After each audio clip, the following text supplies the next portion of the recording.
Hello, guys. Welcome to another episode of Woman Speak Podcast. I am your host, Joy Sylvester.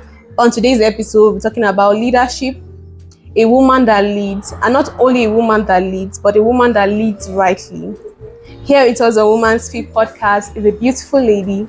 She's dedicated, very hardworking, passionate. She's a final year law student of the University of Jos and the Attorney General of the Faculty of Law, University of Jos. Join me as we welcome Ms. Deborah Ali. Thank you so much. Good afternoon, Debbie. Good afternoon. It's a pleasure to be here. It's an honor to have you here, sharing your knowledge, contributing to your ideas and everything. Thank you so much. So, like I said earlier, the topic we're discussing is leadership. And leadership doesn't only start from being a boss in your office or being a boss in an agency or a firm or taking a political position. But leadership starts from the daily decision of choosing to have to be a positive example, not only to yourself, not only to your family, but to the whole society at large. And we are very lucky and very fortunate that we have a lot of examples to look up to, a lot of people to look up to. We have examples from the Bible, we have examples from our society. Speaking of the examples of the Bible, we have Deborah. She was one of the great leaders who led Israel to victory. We also have examples from our society. We have Sarah Jakes Roberts, who is heading her church. What's the name of the church again? I can't really recall, but she was just recently appointed as the head leader of pastoring the church. We also have Fumilayo Olayinka, also heading the political space. We also have a lot of ladies. Due to time, we can't just mention all. We have Adire, the woman leading Adire. I happened to find out that she's a woman and she's heading a big fashion brand, leading rightly. So we're going to be discussing leadership. How can we be good leaders? How can we be leaders in our society? I believe that women I think it's something that is inevitable. We must be leaders.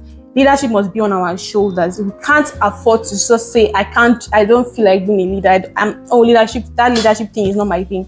It has to be your thing, because one of these days, you also be a mother, you also have a home where you lead. You also be a leader in your church. You also be a leader in your community. You also be a leader in your workplace. So how can you lead? How can you be a positive impact and a positive example to your society? So we're discussing who a good leader is. As much as it's assumed everyone should know what a good leader is. Who is then a good leader? Because we need to enlighten this topic, because a lot of people are working with the knowledge, the assumption that they know who a good leader is, and when we are given opportunity to lead, they fumble. So who then is a good leader? Well, in my opinion, I think I would say a good leader is someone who inspires and motivates others to achieve a common goal. The key word there is inspire and motivate, because you get people that they get into a position and then they want to, in quotes, lead by ordering people around, threatening people, forcing people. But that's where the line is drawn between a good leader and a bad leader.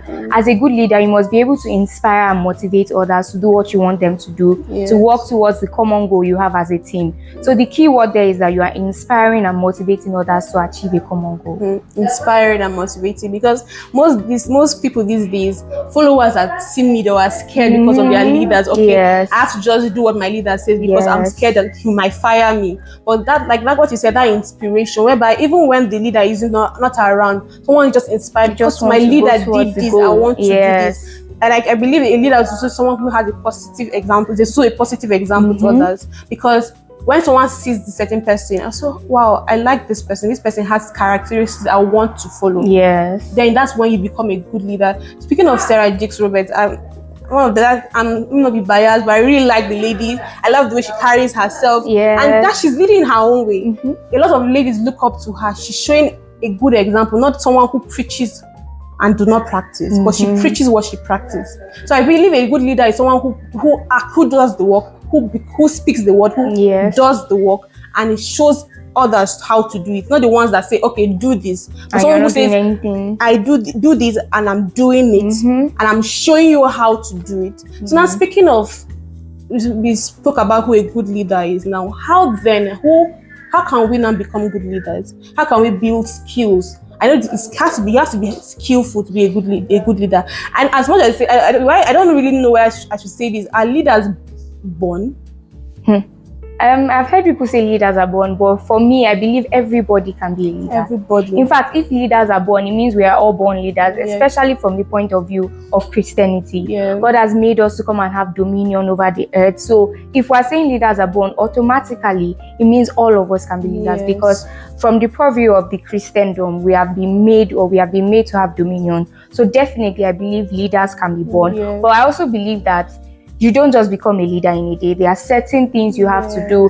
And then, of course, you've heard people say this, and it's actually true. Leadership comes from service. If you've never served before, there is no magic you can do for you to be a good leader. If you want to be a good leader, it's in the place of service that okay, there are people that will not just want to work. There are people that will not just want to cooperate with you. But if you served under a team, you understand the point of view that, okay, the reason why I'm serving, I may not be able to carry out these tasks because I am busy with something. So now when you become a leader, you understand, okay, I was once serving and I understood that the reason why I could not do this was because I was busy. So that way you get to put yourself in the shoes of those that are working with you, and you can also use that to use that intelligence, that emotional intelligence, to work with these people and get them to get the results you want to get them. I also believe other skills is diligence. You must be diligent. If you are not diligent, there is no way people want to follow in that vision, that goal we are going towards. When they see your dedication and diligence towards even the littlest tasks that you are doing, that is what will in turn inspire and motivate them. Okay, I want to be like this person. I mean, there are days where it's not easy. There are days where you don't want to show up, but then when you have built diligence from the place of serving, when you get to leadership, even when you don't want to show up, it will be easier for you to just turn up, because you have people that are following after you. So there are so many skills that you require as a leader. Another thing I would say is courage, because I'm telling you, it takes courage to lead. It takes courage to lead. You mentioned the story of Deborah. Imagine, I'm a woman. God just used me to tell you, go to war, and you're not coming to tell me that I should follow you to war. Imagine the kind of courage it actually took Deborah to agree to follow them. But then, because she had built courage, she knew that, okay, God has sent us on this mission. I mean, she did not just give Barak the instruction on her own purview or on her own will, but then she heard from God, and then she was courageous enough to trust God to follow. So as a leader, you must learn to be courageous, because there are times where it will seem scary. There are times where it seems scary, but when you have built courage, you'll be able to go ahead even when it's scary. Yeah, like I affirm what you said, courageousness, because a lot of people, a lot of tasks, a lot of things, these kind of things are scary. Being able to get up every day, a lot of eyes are looking at you. If you fumble, everybody's eyes are like, oh yeah, this one, our boss is making this mistake. But you have to get up every day. You have to give it your best every day. So one of the attributes I also think a leader should have is being knowledgeable. You have to be knowledgeable in whatever you're heading. You have to be, for example, if a testing task comes now, everybody's looking at the leader. What does the leader have to say? Because you have to, you can't just fumble, and everybody's like, I thought our boss. Then how then did you become a boss?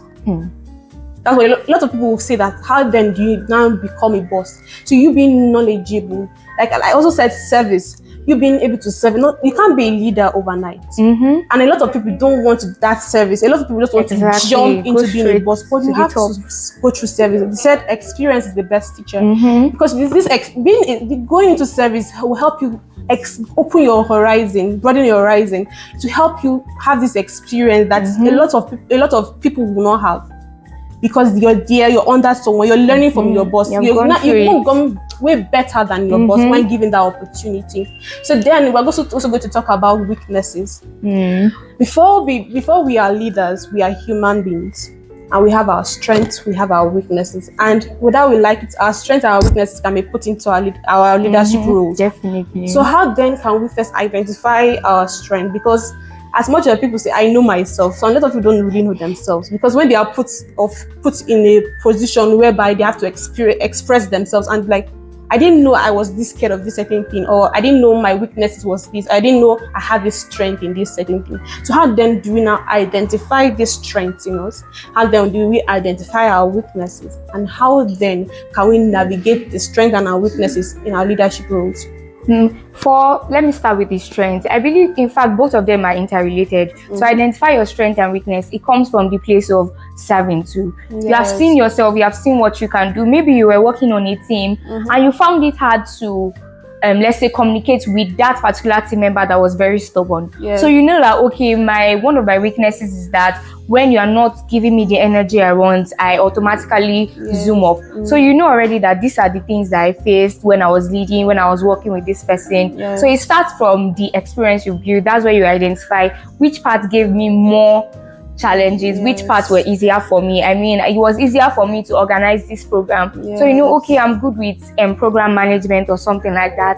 And then in managing it, that's where teamwork comes in. Because as a leader, you cannot be perfect. You cannot know how to do everything. You cannot know how to work everything out. That's why you see, even in some businesses, you have the CEO that is running like the major part, then you also have like maybe the manager administering, talking to the employees, because some people have identified that, okay, I'm not so good with people. Of course, there's a place of trying to develop yourself and becoming better in that area, but this is why you need the best people. You need to work with good hands. I mean, they are so that they can be able to cover up for you for places where you are weak, and you can also cover up and even teach them in places where they are weak. So when you have a good team with people that are working hard with you, you can easily delegate where you know that this area I'm not so good with it, so let me delegate it to you. Please carry out this task and just report back to me. And then in that way, you can also watch how this person carries it out. So for instance, you have delegated a particular task to somebody. It's not your area. You don't just sit back and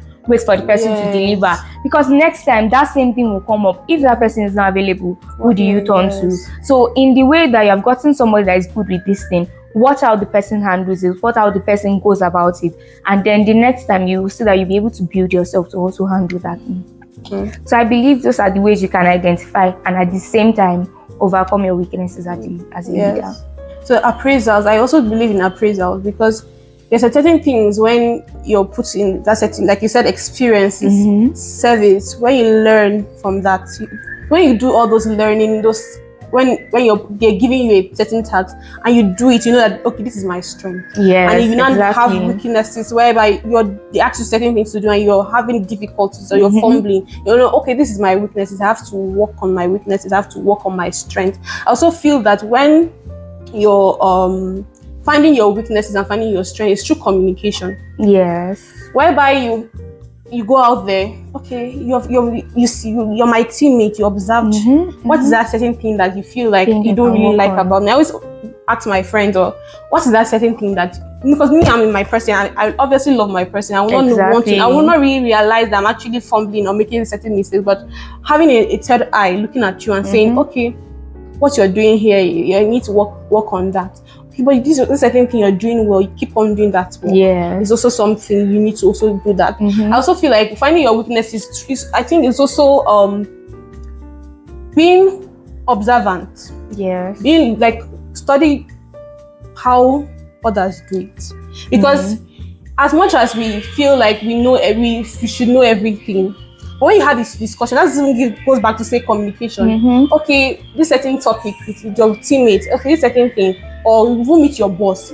Like, what do you think concerning this? How should we do this certain thing? When you even do that, your boss will be like, okay, this person knows what he's doing. This person knows what he's doing. Down to even family, leading your family. As like you're the first mom giving birth to the first child, you don't know how it's done. You go to meet other ladies who are doing so well. Okay, I have this challenge, this certain challenge with my children. I don't know how to lead them in this certain area, or I don't know how to lead them in their academics. How can I do it? And meeting people who are above you, ahead of you, it can also help you to build on your strengths and build and overcome your weaknesses as well. So then, speaking on the next question is the demands of leadership. Because as much as we all want to be leaders, because when they say who will take up that role, everybody's I want to take up the role, I want to do it. When they now give you the role, like what I didn't see this coming, I didn't expect this. The demands of leadership can be very overwhelming. Sometimes a lot of people will lose themselves into leadership. I watch all the certain movies, watch that everybody's criticizing a leader, but when they give them that shoe, they like they even do even more worse than the person that they are criticizing. So then how can we have a balance that I'm going to be available, I'm going to come through when it comes to leadership, my leadership roles, as much as that I also have to take care of myself, have to love myself, I shouldn't be able to be lost into my leadership roles whereby I don't have time for myself, and it can get depressing because sometimes it can be very lonely up there. But no one will understand. It's only you that will understand. How can you now build that balance whereby I will deliver when it's time, when my attention, when my time and everything is needed for my leadership role, I will give my best, but at the same time, not on my detriment of myself. For me, I would say it starts from the place of reflections. Like, take out time to actually calm down, because really the truth is that leadership can be overwhelming. You are doing so many things, and sometimes there is barely time for you to calm down and think. Okay, that's why you don't even get to see where you are doing things wrong. So for me, I would advise, take time to reflect. In fact, take time off and just delegate responsibilities and just calm down and take a break. Okay, review your performance so far, review the performance of your team, how is it going? And if this is why I will always emphasize having good people on your team, because in as much as a leader is very important, those that are working with leaders are even as much important. Because if you cannot for a single day trust the people on your team to carry out the tasks you have for that day, and you feel like you always have to be there, it means you have to go back and look at your leadership. If you cannot trust those that are on your team to deliver without you being present, it means that there is something you are doing wrong as a leader. So this is why you must, in as much as you are leading and taking the lead most times, you must try as much as possible to develop those that are around you. When you're able to develop them, and just give somebody a task and say, you take care of it. When it's done, just come back to me. If you cannot do that, you realize that you're just having a bunch of mediocres on your team, and you are the one carrying the headache on your head. You are the one doing everything. And that's why when it's even time for a place of somebody to take over, you are lost because there's nobody to take over. So you must ensure that you try as much as possible to lead and show other people how it's done, so that when you are tired, when it gets too much for you, you can hand over and say, please, I want to take a break, I want to rest. People should handle it, and then you are not scared that, oh, I've left the tasks in the hands of this book and they deliver. You are not scared. You are confident in the people you have trained. So this is why once you're able to delegate these responsibilities, you have enough time to take care of yourself, relax, get to know how are you, just reflect on your performance and just have a good time. If not, you'll be the one doing all the work, and then you realize that these people on your team are useless to you, and at the end you are the one suffering. So, but if you have been able to build everybody as you are building yourself too, it will give you more time to relax and take care of yourself. Yes, I also think it's also taking care of yourself, giving yourself your flowers. When you have an achievement, clap for yourself. Take yourself out. Solo dates. Take yourself out. Okay, me self, I've tried. Because most times when you get an achievement, you're like, is that all? And you keep pushing yourself. And I also think it's also okay to rest. It's okay to say, okay, I cannot do this today. Because most times a lot of demands. Learn to say no. Yes. Always say, okay, guys, my teammate, I can't do this today. Your boss can't come through today. That's why you said having a good teammate. When you say, okay, I can't do it, they understand and they say, okay, I'm going to step up and cover up for my boss. Because there's a time when you feel like the demands, but I have to still show, I have to still prove, keep pushing yourself. It gets so overwhelming. Me, I've been there. Where I was I've been there. She has been there. So it gets so overwhelming whereby you keep pushing yourself, and sometimes you don't even get that result that you're expecting. So you're like, what then am I doing? And at the end of the day, even when you even go through, some people will still say negative things about you. So what is she even doing? So first of all, love yourself, because if you don't love yourself, no one will love you. Like I always say that if you don't take care of yourself and you're killing yourself for that business or that or whatever position that is, if you die, and that person, and this will just come and give you say he was a very nice leader, he was this, he was that, but you have to love yourself first. Put yourself first. Before even the position came, you were there. So take care of yourself, take care of who you are, have a good mental health, because I don't believe that your mental health matters, because if you're not okay in your mind, it affects your whole day, it affects your everything that you performance, do. Yes, everything. So first of all, build your mind. Sometimes I even watch like all these, what do you call these videos? These encouragement videos. What do you call motivation? Sometimes people like say motivation, but sometimes that's the way of helping you, boosting your day boosting you for your day. So when you want to rest. There's sometimes when demands from your home, whereby you're like your head of, maybe you're the older sibling now. Everyone is looking up to you. They are demanding so much from you. You can tell your mom or your dad, Mom, please, I need time to rest. I need time to rest. There's a lot of demands. I know I'm going to measure up, but this time I need to rest. It's okay to rest. So now I'm speaking on the stereotype, the controversial question today. Women in leadership. When you hear a woman, they say women in leadership, it's like a woman is too emotional. She can't give a lot into leadership, a lot of factors. The woman is not a good leader. Not strict enough. She's not strict enough. It's not this. She's not that. She's whatever. A lot of demands. So when a man and a woman are put side by side, they always pick the man. And I'm not saying that in every situation they should pick the woman, but if the woman is qualified, why, and she's more qualified than the man, why will you pick a man over the woman? I'm not going to be staying here and say I'm a woman. I support women, and the woman is not doing well, but she says, okay, she's not doing well, but we should choose her because she's a woman. No. If she's not qualified, if she's not leveling up, then she doesn't have that position. She doesn't deserve that role. Exactly. But if she truly and genuinely works for that, she deserves it. So how let us discuss the topic of women in leadership. How can we break this stereotype? How can we be better leader? Like the topic said, a woman that leads rightly. So how can we be women who lead rightly in our homes, in our businesses, in our church, in whatever sphere? How can we lead rightly? And how can we break the stereotype of a woman is emotional, she can't give, or she's not a good leader? I think I'll first start by saying you have to develop yourself.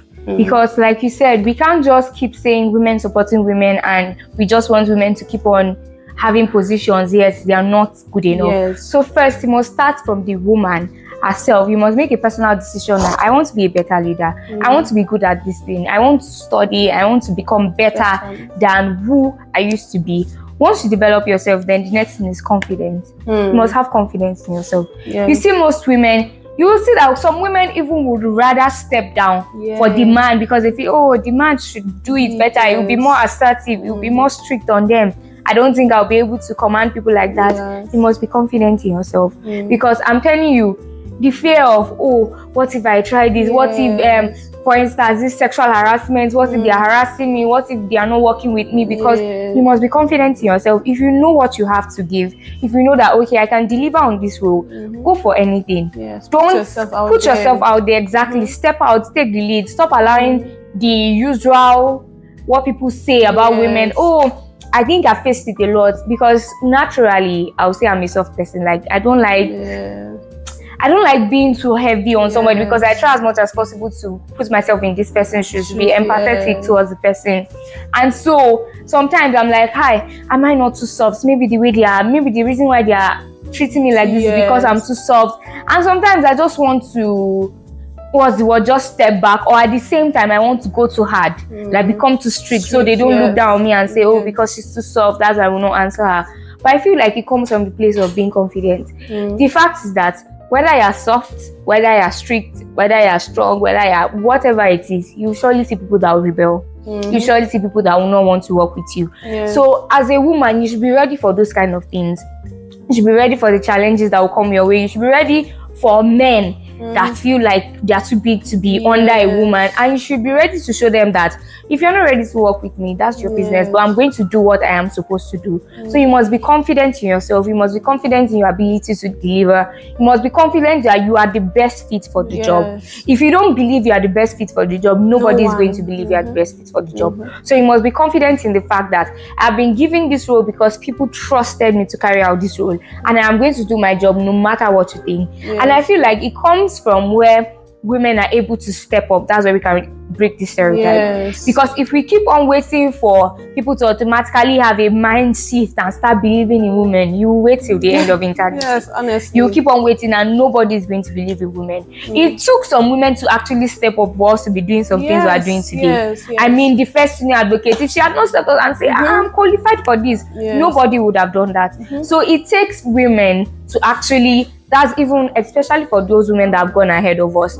It takes them to stand up for us to receive the courage to also stand up. For those coming after us to receive the courage to also stand up. So if we really want to break the stereotype, it starts with us. It starts with you believing that because I'm a woman doesn't mean I am weak. Because I'm a woman, it is not a disadvantage to me. Because I'm a woman doesn't mean the man is better than me. You must believe in yourself. You must step up to take the role. And then you in turn show others that women are good enough, women are qualified. And then you are paving the way for other women coming after you. So I believe that's my take on this stereotype for women. I also believe that the decisions you make is not just for yourself. Exactly. For other people. Like you said, for someone doing this certain thing she's doing, if she didn't do it, a lot of ladies won't stand up and say, oh, because she did it, I can do it. Exactly. So go out there. Don't wait for them to give you. Go out and take it. Have that. The Bible says the violent take it by force. So nobody, if you're going to wait in your room and say, okay, I want them to come and give one day they'll realize my potential. They'll realize, go out there, put yourself out there. So you have to go out there. You have to take whatever you want to get. No one will beg you to take anything. There's a lot of demand. A lot of people are trying to level up. A lot of, if you say you're qualified, a lot of people are qualified. So you have to go out there. If it's that position you want to go out and take it. Don't feel like, okay, because I'm a woman, they will not accept me. Make them accept you. Make them accept you. So the next question, we as women, we need to have each other's backs. There was this saying, said a lot of ladies these days when they reach the high ladder, they forget to pick others up. Very true. So then, how can we form a society, a community whereby, okay, this lady under me desires my position when my tenure ends. How can I be of help to her? How can I train this lady? How can I pass down my wisdom? Even more, how can I put in the work in that lady up, enlighten her spirit up? So then how can we build that network whereby we have each other's back? We are mentors to others and we follow, and we are willing, and the mentees should be also be able to, we as mentees should also be able to sit down and learn from ladies or women who are above us. The fact is that this thing is a very great challenge. I feel even for me, whenever, let's say, I want to do something in my role, I feel like it's easier to meet men than women, because I don't know, maybe it's in the process of trying not to look too soft as a lady. So women have put up these hard fronts, and they've gotten so used to this hard front that even when you're trying to meet them, oh, my look up to you, they're just like, oh, okay, and they're just very distant. Like, I've experienced it a lot. So most times, even when I go for a program and I want to network, it's easier to network with the men than to network with the women, because they are more closed up. So I'll say it has to do with talking to ourselves as ladies. If you see a young lady trying to put herself out there, it's not being it's not being gender biased for you to be more prone to helping women. It's not being gender biased. You're just trying to look out for those coming out after you, because if they didn't look out for you, you might not have gotten to where you're getting,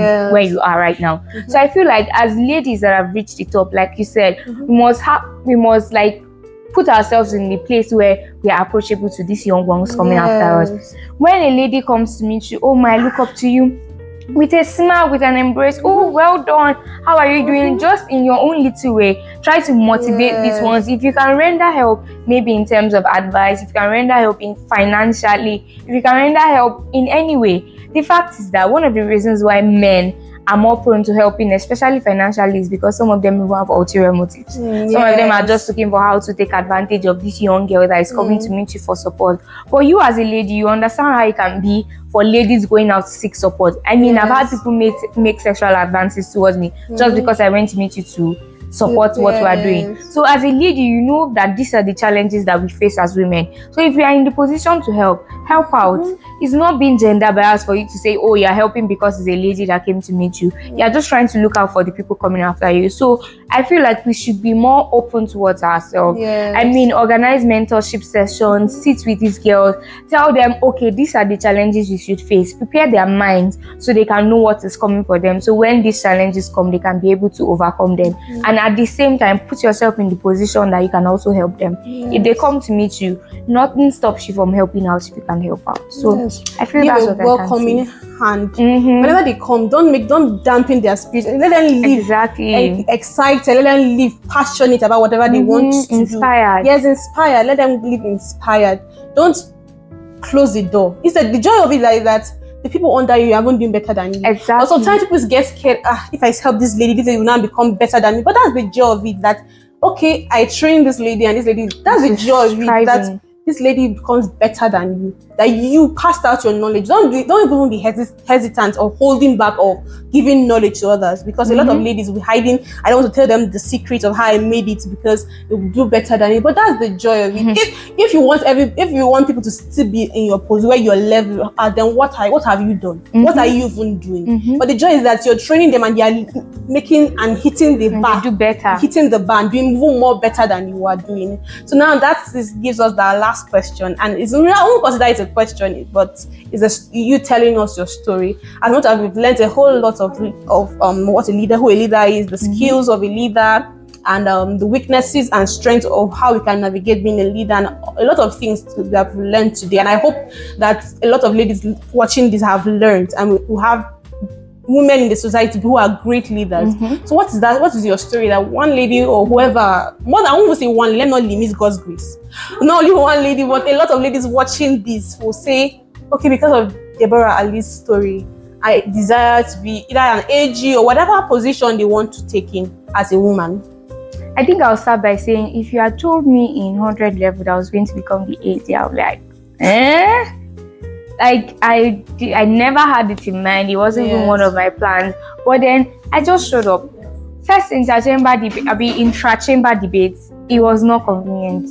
In fact, they were stressing us. Our HOC was on our head. I was like, what is this? But I showed up and I did my best. And that was when it started for my first intra-chamber debate. Oh, Deborah, you're so good. You're so good. And then like that, every single debate, they will always want to make me lead counsel. And even when I didn't want to do it, I just had to do it because first, I didn't want to disappoint them. And also because I just felt like, oh, it's for my own good. I'm training myself to be better at this thing. So let me keep on doing it. So it started from that. I was always participating in intra-chamber. Then it came to inter-chamber. That's each chamber amongst each other. I showed up to my 200 level, I participated. 300 level, I participated. And initially, it was just UJ something. And all of a sudden, people like saw me participate in this particular competition. I felt like, okay, this person is good enough. There's this national competition. Why don't you form a team and you people should run? And I was like, okay. Even though it was scary, but I mean, one thing about me is that I've developed an habit where I don't say no to opportunities. As long as I see this thing and I know it can be better for me, even when I don't want to do it, even when it's not convenient, I do not say no. I'd rather try and not do so well than to say no from the very onset. So I developed that characteristic. I will always try at my possible best to do what you tell me to do. Started participating in competitions, and then even when like my predecessor Oliver, as he came to me, okay, why don't you head the Moot Mock and Debate Society? It was difficult because, of course, my chamber was there and they did not want me to leave the chamber. But I saw that, okay, this is an opportunity for me to develop myself, for me to put myself out there. And I took it. So you must always learn to put yourself out there. Stop trying to... There's this way we try to shoulder ourselves from the maybe the brutality of not making it or failing. So we rather hide ourselves. In fact, even before I accepted this AG position, it took prayer. It took a lot of prayer. I was scared. In fact, up till now, I am still scared because I'm not done with it. But then I just trust that God has given me this position, will give me the ability to carry on to the end. And so that's what helped me out. I kept on showing up. I kept on working hard. When I was working with Oliver, I did my possible best. Deborah, can you help me do something? Even if I have something, okay, Oliver, I'll try. If I cannot do it, I speak to somebody. Oh, Oliver asked me to do this and I'm quite busy. So I just tried my possible best to work well with the person that I was serving with. And it made me develop myself or better become fit for the position. So it starts from wherever you are. If you are in your chamber, do your best. If you are in wherever you are, just try as much as possible to do your best. And I'm telling you, when you keep on doing your best, people will see you. You don't need to do too much. You just do your best in that little place you are. People will see you and the opportunities will come to you. There are some opportunities I did not apply for. Who just recommended me, or somebody just came to me, oh, would you like to join us? And I said, okay, yes. So when you do your best in the place you are, you see the opportunities will come to you, and in that opportunity, when it comes, you do your best again, more bigger ones will keep on coming. When you do your best in the little you have, bigger responsibilities will come. So I believe that's all I can say for my own story. Do your best, and also be, like you said, building on yourself. Like what you did, your 100, 200, that was your building process. Exactly. That was your building process. You were building on yourself. If you're not doing this chamber, who have seen you? Or you were giving your best, even when you were not the age at that time. You're giving the best that you can give. You do your best. I also want to say that do it afraid, because if you're going to say, you're waiting for the fear to go before you start, I'm telling you, it will not go. It will Till now, I'm still scared. So do it afraid. Do it regardless. If you fail once, pick up yourself. Go at it again. Know where you stumble, what you shouldn't have, what you shouldn't do now, and pick up yourself. Do it afraid. Because when I started this podcast, a lot of fear, but you have to do it afraid. The fear won't go, but when you start and you keep going and you look back at how far you've gone, you'll be amazed. Like, you see, picking up the aging role you are taking now. You said you were scared, but you did it. If you were scared and you were like, I'm not going to do it, I can't do it. No. Nobody will have heard of Deborah Ali now. Nobody will have heard of the AG of Faculty of Law. Who have heard of that? But do it afraid. Give your best at it. Whatever task they give you to do, just do it. You're building your stones up. You're building it, and it's become a great temple. Keep giving at it, keep going at it. Don't be scared, don't be relentless, go at it. But this is the wrap for this episode. I learned a lot from you, Deborah. I learned from you too. I learned a whole lot, because leadership is not an easy thing, and as much as we always talk about the leadership role and everything, people won't understand how to be out there. Exactly. So I already understand how you've been, how you're going through I want to just commend you. Thank you. Your work, we see your work, and you're making Faculty of Law a better place. You're making the 100 level to come and even enjoy chamber activities. The 100 level, I was not really a chamber person, but you're making it exciting. You're making a lot of people to learn, and thank you. Thank you so much. And I'm giving you your flowers. You deserve even more. And I pray that God takes you higher. If you want, maybe you won't be the AG of Nigeria. As the Lord wills. Yes. Amen. As the Lord wills. And you can. And you will. It's your desire. Yes. So I really, really, really, really, I'm excited that we did this topic, and I believe that, and I pray that every woman working in the society will be great leaders on their homes, wherever they are, in whatever sphere they are. So do it afraid. Don't be scared. Okay, yes, be scared, but be scared and do it. But still do it. Still do it. We always be willing to serve. Be willing to be under others.